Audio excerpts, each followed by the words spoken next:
Wananga wenzangu, hebu tuache kuleta hoja ambazo hazina uzito wote kwenye mpira wa miguu. Tuache kuleta hoja ambazo hazina intensity yoyote kwenye mpira wetu wa miguu. Naona umeshaanza kuingiza hoja sasa hivi eti ilo kombe analolipambania Simba si tulienda mpaka finali. Angalia na timu ambazo sisi zilitupeleka finali. Timu kama USA Mwaja, mbovu sijawahi kuona timu mpaka sasa hivi ishashuka daraja bro. Haieleweki iliko. Ila maana kwa Simba kipindi kile, Simba angekuja na kombe la shirikisho Tanzania.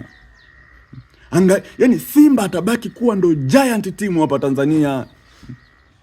Yuko robo tu sasa hivi Simba kashaanza kukutana na timu za kutoka Misri huko. Al Masry ya Misri, ligi nambari 1 barani Afrika. Al Masry anashikilia nafasi ya 4 kwenye ligi yao kule. Fanya mchezo nini wewe?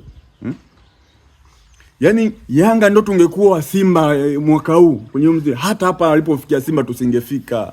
Bro, tuache tu kuongelea ushabiki ovyo. Simba ndo timu, Simba anafanya vizuri kimataifa.